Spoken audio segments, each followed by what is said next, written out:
Wales and Lions forward Ross Moriarty returns from terrifying back injury. Wales and Lions forward Ross Moriarty returns from terrifying back injury. Of all the protagonists in this potential firecracker of a Six Nations opener, none will feel any more delighted to be there than Ross Moriarty. A little more than 2 months ago, the rumbustious back rower feared for his career due to an inoperable back complaint which caused him to collapse without warning. At the base of the scrum, plenty will be expected overnight, NZ time, from the 23-year-old, although it is only just now becoming clear how fortunate Moriarty is not to be on Warren Gatland's extended injury list.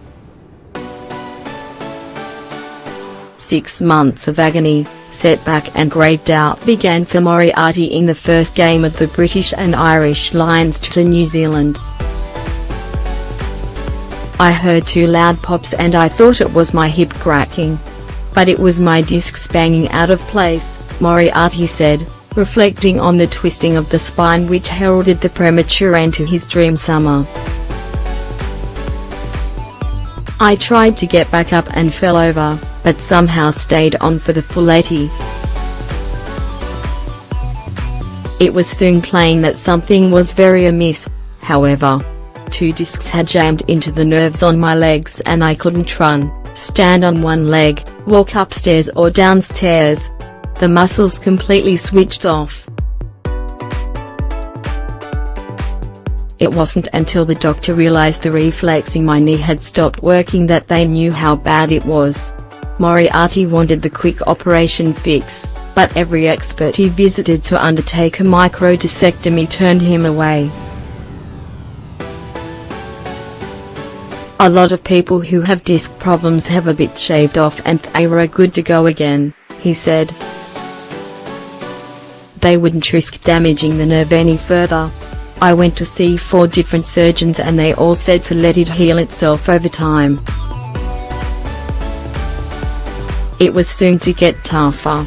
Moriarty came through his rehab in November and played for Gloucester against Leicester. I felt fine, but then the week after it was obvious something was wrong. I fell over, he said. That was the low point. I was really worried and very upset. I'd worked so hard. There's not much for me without rugby. I took it badly. Encouraged by his father, Paul, the former Welsh international, Ross pressed on. An epidural injection allowed him to resume the recovery and 2 full games in Europe persuaded him and the Welsh management he was fit to start.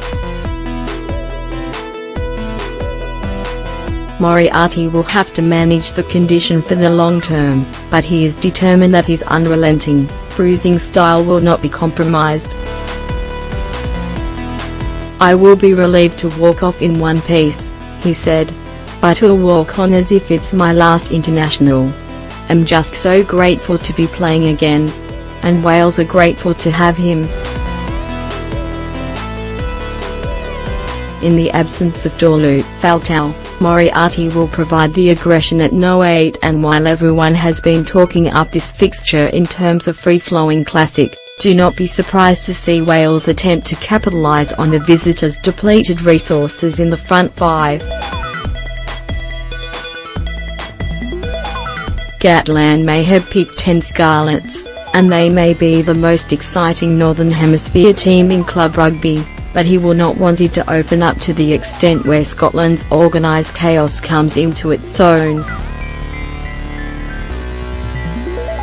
Gregor Townsend will arrive confident of his men securing their first victory in Cardiff in 16 years, but if they keep it tight, then Wales should just about give Gatland the win with which to celebrate his 10-year Six Nations anniversary.